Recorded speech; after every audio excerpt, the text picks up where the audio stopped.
Can I ask, are you all suppliers? Are you what's the audience mix? So, are you suppliers or regulators or Suppliers. right? Fair enough. Okay. Bye. Very one-sided conversation. Any relying parties?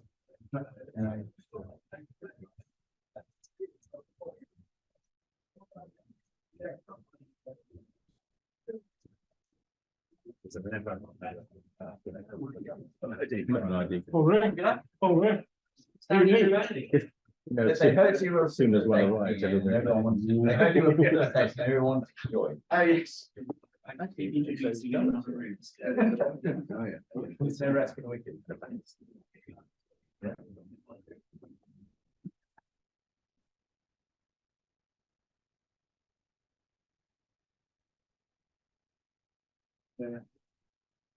Should we come off? Video there. So welcome everybody. We are here today to talk about interoperability of age assurance, and in particular in a physical environment rather than necessarily online. So a slightly different sort of from the main focus of this event, which has been pretty much about how we improve our age anonymously online. Well, obviously we still need to be able to prove our age to go into cinemas, to buy alcohol or vaping products in stores. So there's lots of real life use cases. I'll just start by asking our panel to introduce themselves for a couple of minutes and just tell us a little bit about where you fit in the business. Perhaps we could start with you, Murray. Certainly, yes. Murray Williams from Fujitsu.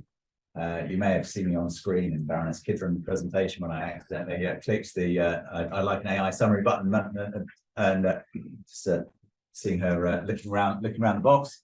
So that's my gap over for the week, hopefully. So I am solution architect for Fujitsu. Joined Fujitsu about 2 years ago to build our age estimation solution. Also have a bit of oversight with our age verification solution, so I'm very much a techie, and have a little bit of involvement with DPass, but primarily age estimation. So I'm Ian Moody. I'm the CEO of Arisian. I'm probably the least techie of the three people on the panel.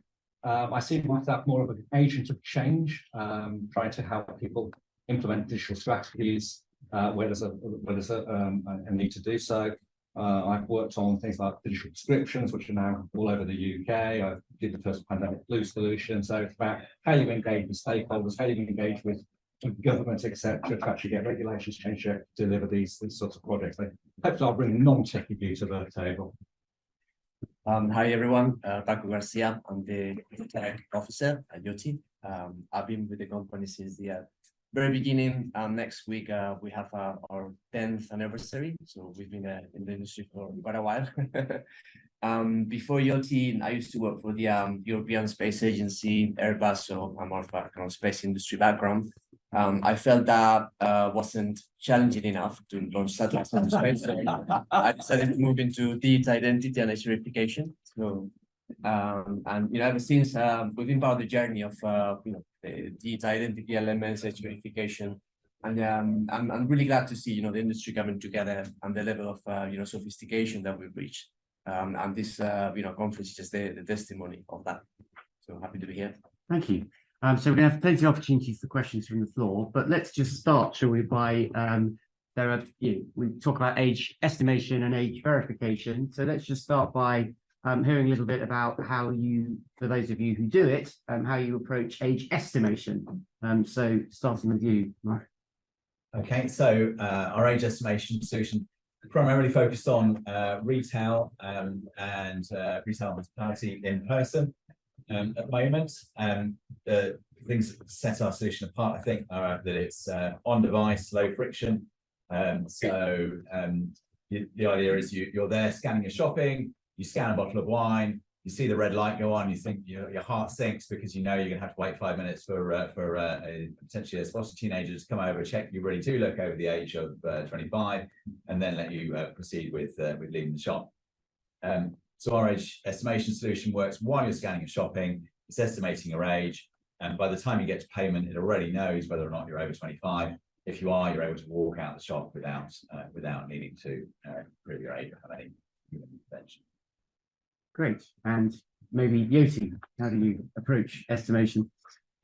Yeah, so we've been involved in the industry here for 6 years is when we started to train deep learning models because 10 years ago it was quite different in terms of the accuracy that you can achieve with edge estimation models. For those of you that were part of the NIST publication yesterday, you can see the massive improvement, no? 10 years ago compared to what can be done today. It's a huge difference. And actually that's an enabler for the industry to start using the technology and deploy that in a safe way and in a scalable way. Because even today, there's still challenges, right? So it's not perfect. I'm not gonna pretend that we solve everything. Specifically, there are some particular demographics that, the performance doesn't work as well as others. We actively work on that, trying to balance data sets by, if that's not organic data that we get in our platform, we purchase, consented databases to actually try to fix those. But I think, yesterday we saw that first evaluation for this after quite a while, 10 years, they've done it again. That's something that they're going to be doing for the next every 4 months, right? So we're going to see probably a really rapid improvement on the accuracy of edge estimation. And also the demographic AI bias, that's going to be closing very quickly, I think, as well, which is, great for the industry and the regulator to ensure that the technology can be used safely and in a fair way by everyone.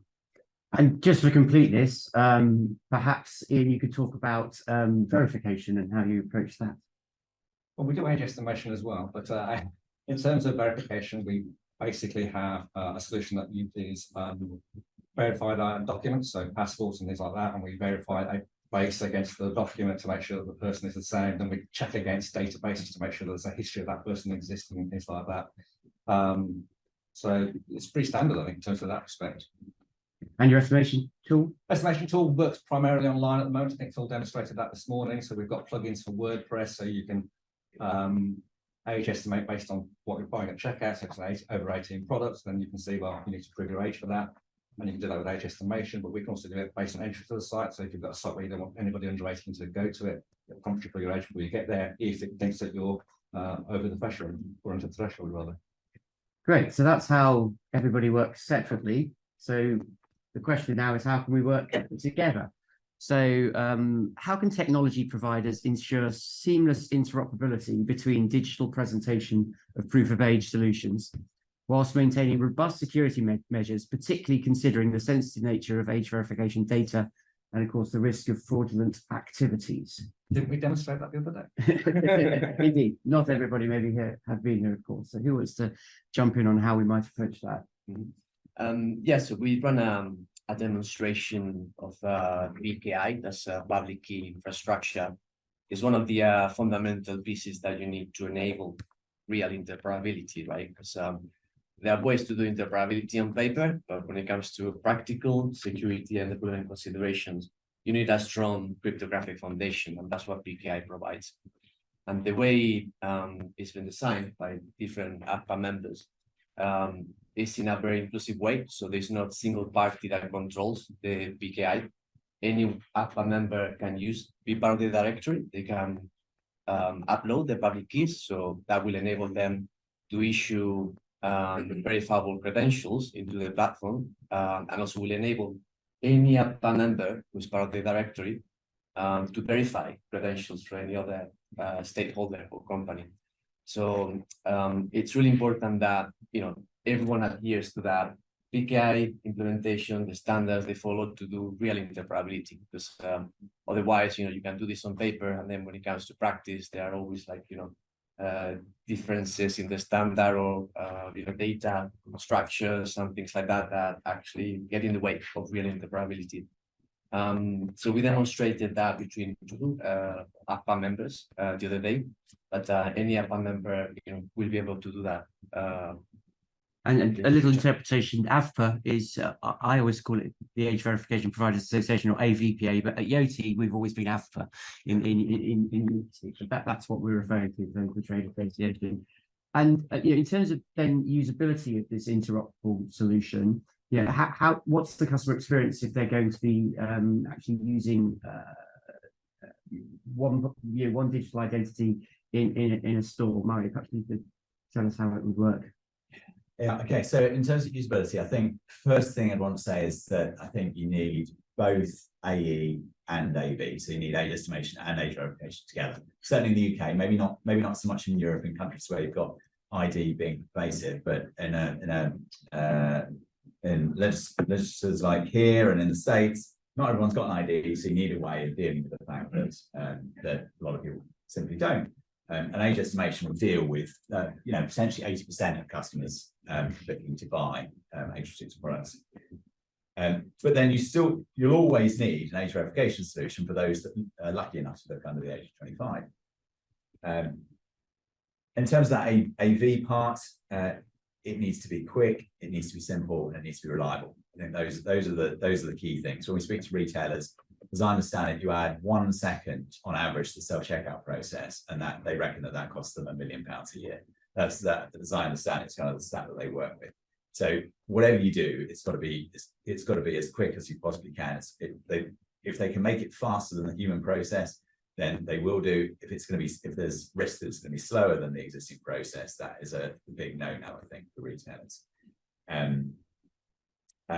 One of the things I think is important too is what you really don't want is someone getting to self-checkout and they find that they've got no mobile signal, and then they can't buy their registered goods. So something that works offline as well as when you've got a great mobile signal. Yeah, and so in the solution that we've been developing in partnership with the Proof of Age Standards scheme, that works by you going up to the till, and there'll be a QR code on the till. You take a photograph of the QR code.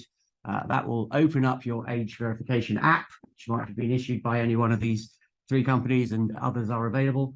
And you authenticate, so you biometrically prove it's you, so you can't just lend your phone to somebody else to go down to the shop. And that in that process will allow you to create a QR code which you can show to the till. And then the till knows, even without a human being, that you are the person who owns that credential because you biometrically authenticated, and you are over 18 because we've gone through a proofing process in the past. So considering the importance of ubiquity in ensuring widespread acceptance of a digital proof of age, how could you as technology providers collaborate to expand the coverage and accessibility across different retail environments and geographic regions, not forgetting sort of rural businesses in particular? For me, this isn't really a technology problem. I think the technology is there. I mean, we were putting QR codes on prescriptions 20 years ago. PKO infrastructure's been there for years, and we're using it every day. So for me, this isn't a technology problem. We can do it. We've got people around the table, we can pull a solution together, and we can deliver it. For me, it's a change management and stakeholder engagement issue. It's about, how we get the people around the table to agree the standards that we're all going to adopt, we're all going to work to. It's getting the regulators who are probably going to have to change regulations and add it to work, to understand the benefit to consumers, to the politicians, to whoever, to want to make the changes. And it can move slowly if they don't understand this issue. So we should be doing everything we can to educate the people who are making the decisions to change the legislation of what the benefits are. At the end of the day, they're people like us. They've got family, they've got kids, parents, grandparents, all affected by the same issues that we are affected by every day. And what we need to do is say to them, if you do this, then your mom, your dad, your daughter, your son can benefit from this technology. And if we can do that, we can make it happen quickly. But we've got to join up and agree what we're going to say and make it happen. I don't think it's a technology issue. No. I mean, obviously, getting confidence in the solutions is paramount because we want the public to be able to use them. Do you think that there are some sort of advances recently in authentication methods or in biometric technologies and sort of the accuracy, which will help us in getting that confidence while maintaining user privacy and, of course, doing the whole thing on the basis of consent? Yeah, I mean, we've certainly seen the progress in accuracy on AI models for age estimation, but also technology, overall, right? At the moment, this first implementation that we've been showing is using QR codes as a means of exchanging that credential, right? But, you have to pull out your phone, you have to scan the QR code, you have to consent. There are some, kind of timelines involved into that. You can optimize that process. There are other mediums available. You could exchange the same credential through, say, an NFC interface, something that everyone's very used to these days to do, contactless payments. The system that's been designed could enable these type of flows where you can actually bundle together the payment and the age verification in a very user-friendly way, right? It's just a matter of time for these interfaces to be more ubiquitous. So it doesn't even have to be NFC, it could be a Bluetooth low energy interface. So I think technology obviously moving at a really fast pace. The user is benefiting automatically. I think it's really important for to give options to the users, so they will use providers that will have better user experience than others. And obviously it's really important to be certified that all of these technologies are safe. So it's not just about the user experience. You need to meet also the minimum security to manage and process that data, because at the end of the day, it's private information and needs to be handled properly. Yes, so the Home Office in the UK has just been consulting on changing the law to allow us to use this technology for alcohol. And the consultation was slanted a little bit, shall we say, towards using the government's digital identities and attributes trust framework. So that's one option. The other option, which in our response to the consultation as a trade association, we preferred, is to use the existing proof of age standards scheme. Does any of you want to sort of share your thoughts on the relative merits of those two options? I think speed to market, isn't it? The obvious one, PASS is already out there, it's approved. So at least 2 of us have been through the process now. Others can do it fairly easily. So if we can do PASS, we can get it going quickly. If we go for DTIF, then it's going to have to do all sorts of meetings. Like find people to approve schemes and things like that. We can't wait that long. The opportunity is now. Yes, so the trust framework isn't actually on a statutory basis yet anyway. We would also need, I think, a secondary scheme. So there's provision within the framework for a sort of framework within the framework, as it were, for different industries or use cases. And so we need to have an age assurance framework specifically written for this purpose. And I suspect that that's going to take 6, 12 or 18 months as well. So it's not as obvious as even when the trust framework is available that we can move to that. And what about, just finally from my opening questions, then we'll definitely open it up to the floor. What about the sort of the way we pay for all of this stuff? Because obviously supermarkets at the moment, when they sell you some beer, they'll just read your passport, visually, no record of that. They don't pay for that privilege. Likewise with a driving license or whatever, even looking at a plastic proof of age standards card. So, do you get the impression that the retailers and other relying parties see this as valuable enough to be something they're willing to pay for? And how could we get the money to sort of flow through to you guys who are doing the work to make that all happen? Well, these guys have done it. Do you want to have a go? I'll certainly answer the first part, and then I'll let somebody else perhaps answer the second part. So I think retailers definitely see the value of this. So retailers recognise that at the moment age checks cost them money. Something like 50% of all interventions at self-checkout are age related. So there's staff doing that. They could be doing more valuable activities like loss prevention or customer service rather than doing manual age checks. I think the first or second biggest flashpoint between staff and shoppers asking for ID. If there's a digital means of doing that, then that means you point to the computer rather than the member of staff having to make the decision. Computer says no, as they say. Absolutely. And then finally, there's the compliance issue. So retailers potentially find quite a lot of money if they're found to not be compliant with performing age checks. Don't know if we've got any here, but you see looking around. And whereas if you're doing things digitally, it makes it very easy to log that. So there's definitely value for money in performing digital age checks. Yes, I mean, test purchasing. We have a test purchaser. What sort of scores do the best in class get for human checks these days? Bookmakers are very good in the 90s up there, but that's still in comparison to a machine significantly below some of the accuracy metrics, aren't they? Yes, yeah, and I think in a retail environment, often you'll come back with a figure of 70% or something in terms of when. Depending on the client and how robust their processes are, yeah, high 80s is probably a pretty good performance. And some unscrupulous characters who not particularly great, anyway, No. actually, based on that.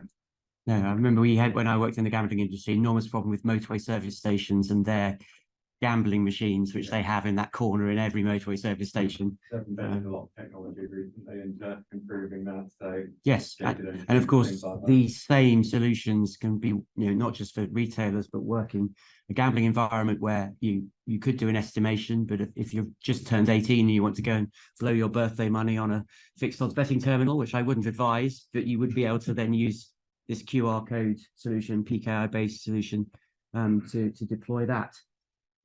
Yes, and so just about getting the money perhaps to flow back to issuers, though, Ian, do you have a view on that? Well, these guys have tried. I'm not sure if they've made any money after doing it. I don't know.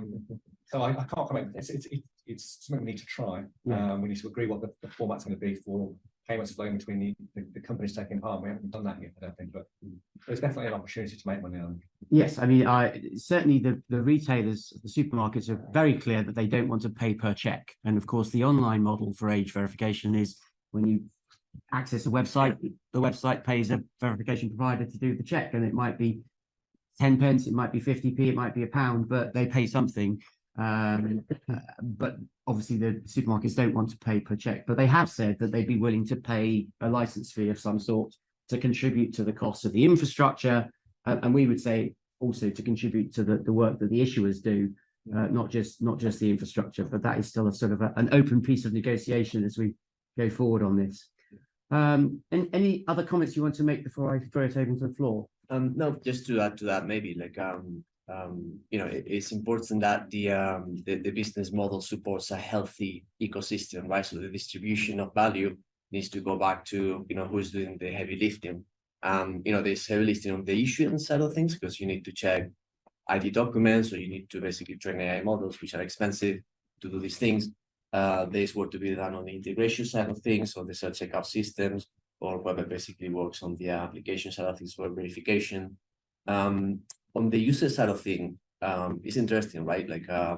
Is the most of the value really on the operational savings for the retailer, and therefore they have to pay, the biggest part of that, or is there maybe opportunity for users, some of them may pay a yearly fee to be able to do this in a in an efficient way, user-friendly way, or maybe in aggregation with payments, right? So that remains to be seen.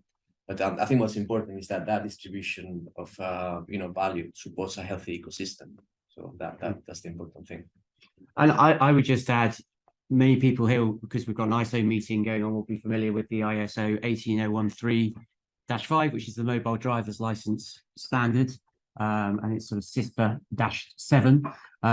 One is online and one is offline. I forget which way around they are. But in designing the solution here in the UK, we didn't go the whole way to adopt that approach, because in that approach, it's designed for policemen pulling you over at the side of the road, and you show them your mobile driver's license, and they suck all the data out of your phone and they put it onto their phone, and then they have all that driving data. But we thought customers in shops would be pretty nervous about any system which would seem to be sucking data out of their phone. So hence the very simple visual QR code, and all that is in that QR code is the fact that you're over 18. Or whatever age it is for whatever product. Energy drinks are 16, I think, and the different ages. So we can reassure consumers they can't be tracked, and people won't know where they've used their proof of age. But of course, when you do that, it becomes a bit harder to set up a financial model. So we are also hopefully going to be able to say which issuer was behind the app that was used, and then the tills will count how often a different issuer has been presented, and that would allow us, if we can get some revenue, to share it in proportion to how much your individual companies are providing the market. Let's pause there from our side. Any questions or comments? We're happy to hear both. Robin? Yeah, it's probably more a comment that it being supermarkets and other terminals are able to do age estimation, and as you rightly say, 80% of people could choose to do that and get through quite comfortably. It might be 85, 88% as the software improves. The business model for them, the savings and the customer experience all rises, and the return on investment for them makes more sense. It's find your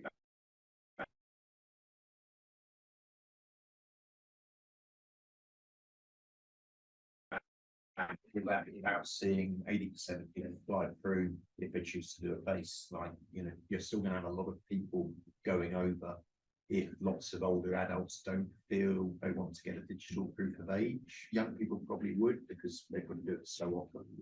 But a lot of older people probably will think, well, apart from the supermarket, I don't have to do it too often, so I'll just have the button go on again. So a lot of cost savings wouldn't be beneficial. So I think, you know, hopefully the Home Office needs to think about how to make this business model work effectively and give as much, you know, positive experience to customers, let them choose.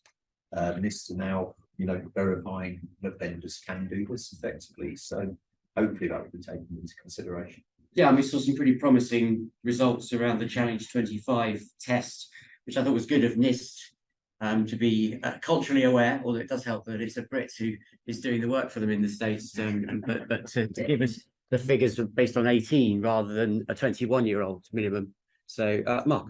In the United States, either most places or all places, currently they don't allow any sort of alcohol purchase through self-checkout, and proving the technology somewhere here, like, I think would be super valuable for both consumers and the retailers themselves to be able to get that flow to happen through the automated process a lot more. Because, you know, I grab one bottle of wine and then my 20 other things, like, I'm prohibited from going through the line because I want to get that one thing.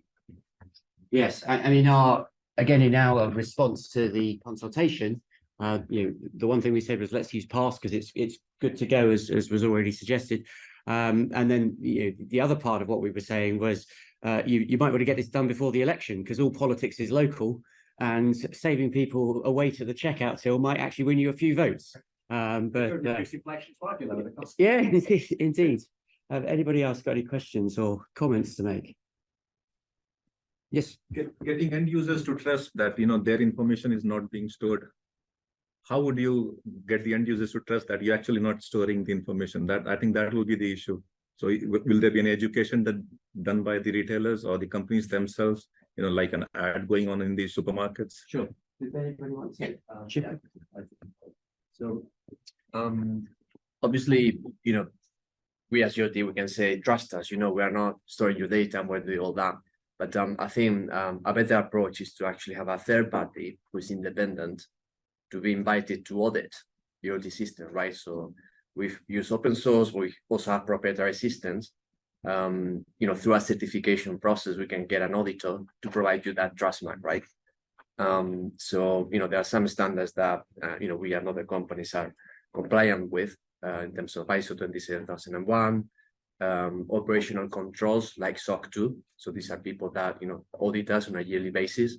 And if we say that, you know, this is how we manage, store, process your data, they actually go into the source of the system, they test it, and then they validate that. And then externally, they provide the report, which, you know, through that's what provides the trust to the users eventually. Common person going into a shop, they don't know what ACCS is, what NIST is. No. How would you convince those people to use your app to give your biometric data into the passport and convince them that they're actually not storing the data? Is that trust an age issue though? Because my kids are what, 17, 18, and they trust all sorts of stuff online. Yeah. They do everything on their apps. You know, it's what I would never do now, but they're doing it on their apps now. So I think it's an age-related thing. I think the people who are going to use this technology already trust it.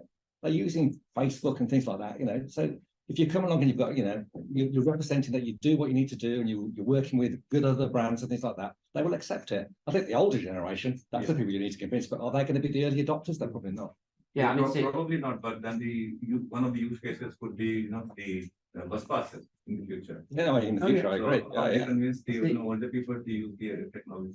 So I think we're in a better place here than in the US because we have GDPR and we've got no sort of Federal Privacy Act in the US. It's even harder to persuade people you're being well behaved with their data. But I totally accept your point. Everybody will have heard of the auditors or of SOC 2 or anything like that. So one of the things in designing the ceremony for these solutions is why we went for a show your QR code, because that just feels much less intrusive than tapping or anything like that. But of course, we tap to pay all the time at the moment.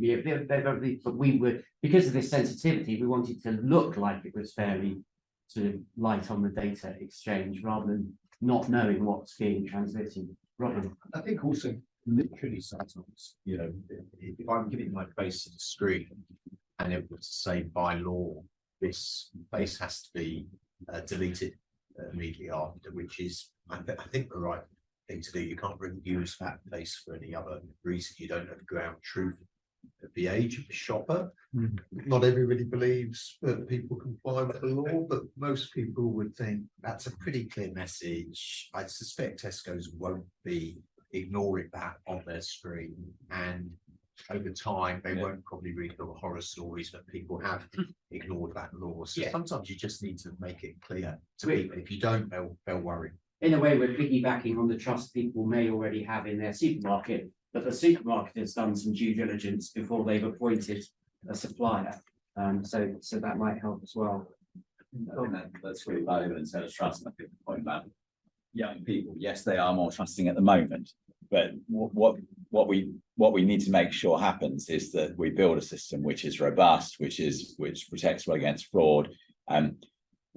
What would be very bad for the industry would be if any provider were to end up being, if you've got effectively a big honeypot of IDs, if that gets hacked, that reflects badly potentially on the whole industry.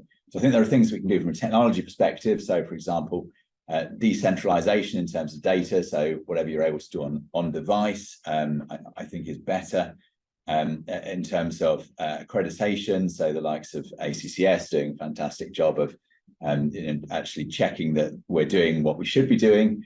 And then relatively hot off the press, I think just this morning we were talking in the ISO standards about part of the standard being around privacy, and that then potentially enables relying parties, so retailers, to decide I'm only interested in taking age verification or age estimation from solutions which meet this privacy bar. Yes, and I think as we've gone through the design process, we've made it, if you want to also share your name rather than just your age, then that's a user intervention. So the default will only ever be to show your age if you want to use it as ID. Because actually we started in a slightly harder place than we might otherwise have done, because the proof of age standard scheme is actually a proof of identity scheme as well.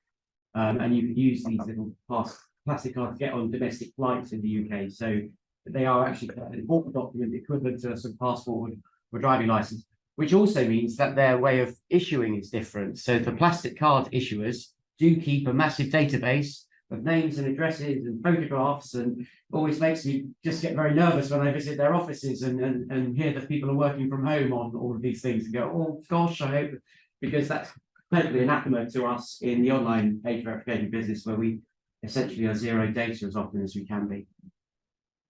Any other comments or questions, challenges? I have one. Yes, of course. We've envisaged this beautiful new world where anybody can bring their own identity. So you can take your Yoti ID or Lucidity ID or Fujitsu ID, or the other identity service providers are available. And present that to any use case, or a retailer or online or whatever. How do we avoid the NASCAR stickers view of having thousands of identity providers and the user has to select which one? So I'm looking at the open banking implementation as it currently stands, where if you want to pay by bank, you get this massive list of every possible bank. Do you want to have a go after that? Yeah, I think, and it's actually one of the objectives for digital pass, to have that kind of universal acceptance. So the idea is to provide options to the user, so they can use one brand over the other because they like it better or whatever. But having one way to identify, this is a pass enabled system, DPass enabled system, they will see that logo, right? So they'll say, okay, if I see that on the machine, I can probably use any of the DPass compliant wallets. Yeah. The way it's built is that you don't have to select or even open the app. You just scan a QR code that automatically invokes your application. It's not like the open banking interface where you have to find your bank and select it. Everything can be done in an automated way. I think that's very important to provide a really good user experience, because you want to be, transacting really in seconds, not, creating more cognitive load to the user to, just get age verified. So there is a little bit more than just 18+ in the QR code, because of course there's a key, and there's information for the reader app or the till. So we're going to create a handheld reader app as well for news agents who don't have integrated tills, for example. And within that, you can know which issuer's key you're going to use in order to be able to read that particular QR code. And the way we maintain the integrity of the system is we'll have a public key directory sitting at the center. And if you're an issuer who behaves themselves and does proper checks and is part of the scheme and licensed, your key is in that directory. And if you misbehave, your key is removed from the directory. And all those apps will regularly update to make sure they're aligned with which keys are in the directory and which have been removed. So like a payment network for identity or for age. Very, very much so. Yeah, we didn't invent it entirely from scratch, shall we say? But we hope we've kind of thought through all the different permutations and of how people might try and also get around it. So replay attacks of people. Obviously, it's very convenient if I'm 19 to send my 16-year-old little brother down to the shop to buy me some beer, and we want to make sure you can't just have a video call, for example, and be able to do the authentication remotely and then send the QR code by somebody. So we've got timestamps and the potential to put geolocation in as well, just to sort of tie down some of those things. But I mean, as we said from the test purchasing, we've got a pretty low bar that we're trying to beat at the moment of sort of 70% success rates. So we don't necessarily need to put all the whistles and bells around the security right from day one, unless they become obvious problems and we find people getting around it.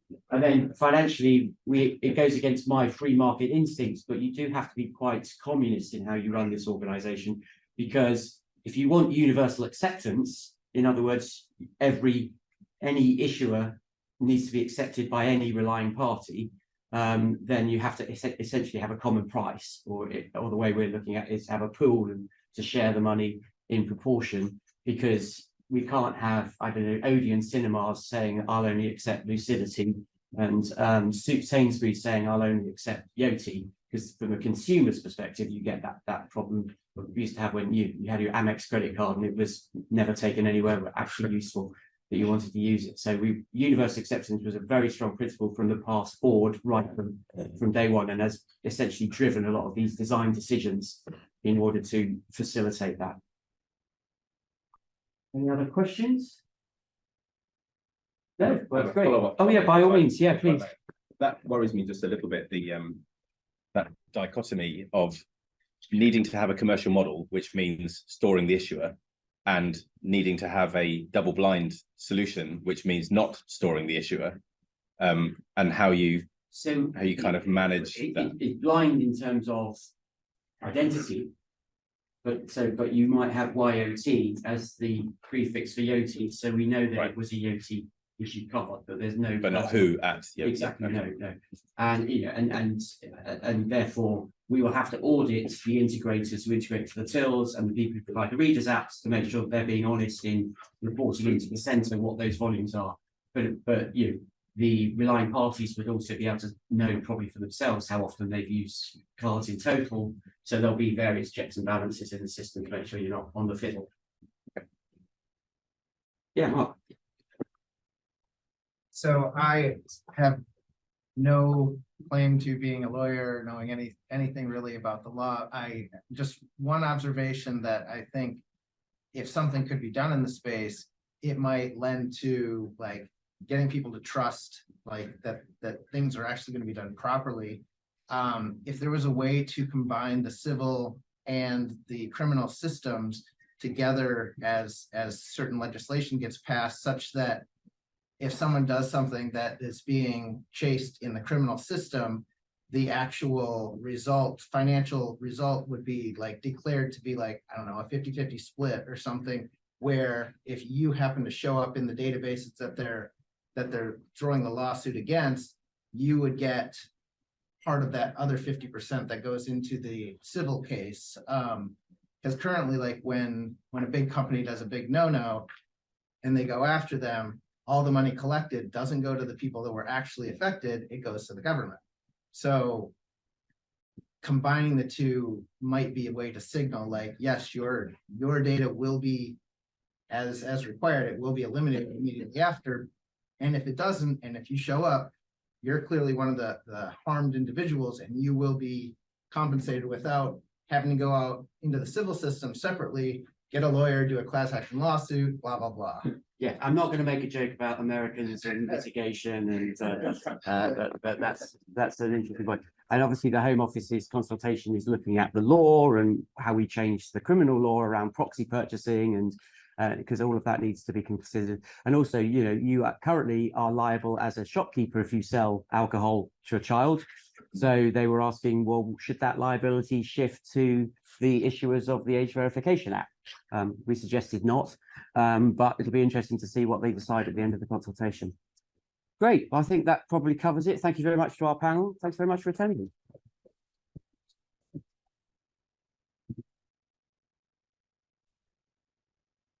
Well,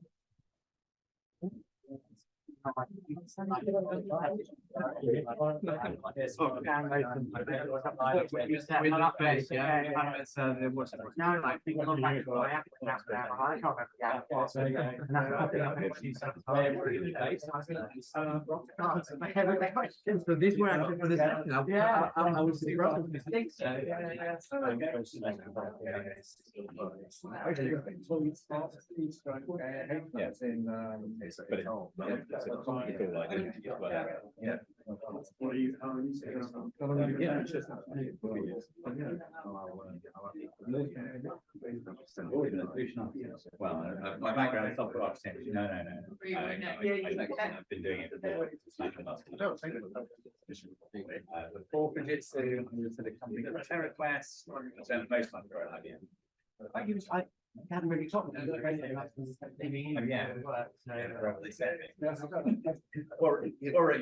was in theory my best. Okay, I think we've emailed for 3 or 4 weeks of a Dan Johnson 13-14-year career. One of those who's helpful. Yeah, I mean, two-man band now. it's sad. I think it's Did you see my note? I mean, it's sad for certain parts. Quite incredible. Yes, Clearly there's turnout. Which is quite hard to see. I'm from I think they just do a great job of looking after their employees. I think every company I've worked for, I think they've done the best. And I think too, you know, they're really taking it very seriously. You can't. It's not meant to join the association. We don't have any of this stuff. Join the association. They also do a smart sheet which is big enough to put a photograph in. So it could be the extent to which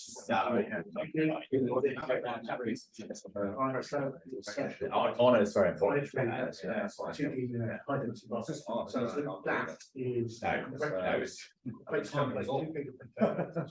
Well, it's never a good time. You can print it, you can put it on a card.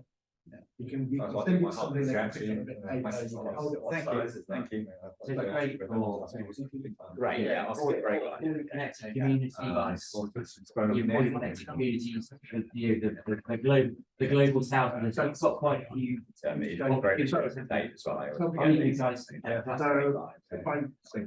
don't do apps, right? So everyone gets. Thank you, Ian.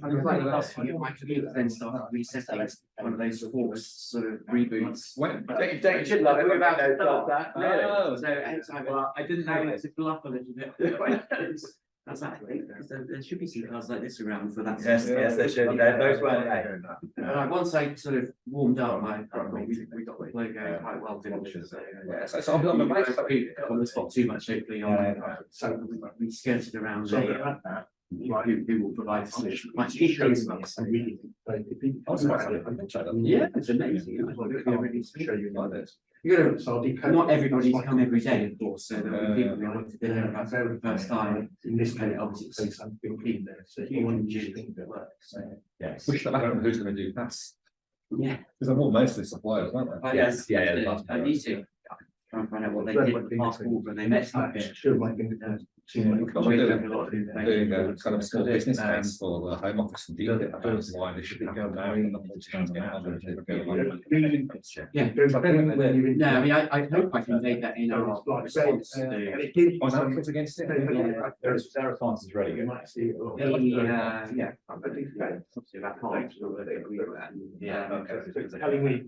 But I did want to do a back of the envelope calculation about it to start the shops, everyone will go on strike if I published it. So it was 800 billion a year. But that was just by assuming, you know, 2 people in a big supermarket and 1 in a small supermarket. To go and do something else. Yeah. And it multiplies up like Topsy, and then if you do a net present value of that, it's enormous. Yeah, and actually, 800 million a year forever. if you just take it and they're mortgaged against fraud, because fraud is really growing. So not that you get rid of people, but they're protecting against fraud and the self-checkout. I think that's. Anyway, my mum was in a supermarket, saying about the small business. Some guy came into the store and got a flag out and put himself 5 turkeys in that store. Just came in, went to the box shop, got the turkey, stick in his bag and ran out. That is fraud. That's extreme. But But then people are washing the shelves. I was in Boots in Clapham and somebody just walked in with a massive bag and just went You used to do to, that as well? went to Tills and so went to part of the pharmaceuticals. I don't know what they needed. It was obviously something they were cutting drugs with or something. They just went. They're told not to. Well, I gather there was some lawsuit where a security guard rugby tackled somebody and they had a bottle of wine in their pocket. Which is made. I did follow them when they left because they went around the corner, jumped in the car, got the number and everything. Brought back. Gave it to the shop. It's like, why don't you do it? Yeah. Cameras. I gather the police aren't particularly. No, I mean, they just take this out and recently that they, we have put a lot of money in, so I try to persuade the police to actually answer the phone and they call up, play the big role.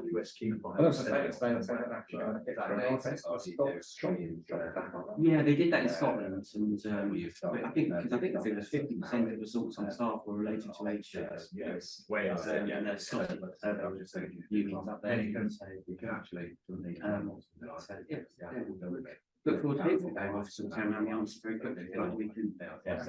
So what I can tell you is They should turn around the answer more quickly than I certainly. I think the way we get the backup solution for the we're not using that junky market replace. Yes, just because I don't think when Apple come into the market with their Apple IDs, they're not going to tap around with something like that. So I think Austin try and drop that from your solution as well. Yeah, I mean, I said we'd be happy to chat that through. I mean, the great benefit of the challenge as well. I think there is a real danger of opening up and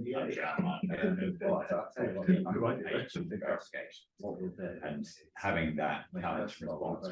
It's really, that's nice.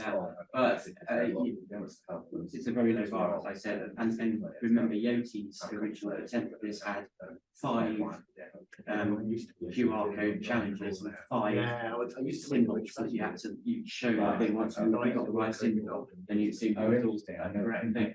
And training candidates were happy with a 1 in 5 chance that you could evade the solution. So but I think if you put geolocation into the QR code, when the phone creates it, it says where it is and it creates it. That stops you doing it remotely, but it wouldn't be totally foolproof. And it might be slightly different as well for like when you're doing completely unattended lockers versus supervised. Gets up to more issues. And also there still needs to be a bit of that.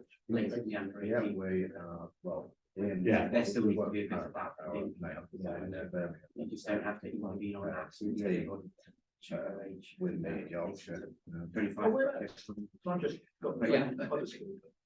I'd love to know how Apple does it. Everybody else in the States. offering to US states to come and build them complete, nationally, statewide driver's license solution for mobile driver's license. And they advertise and proclaim. Oh, really? Yeah, I don't know how you. I just started.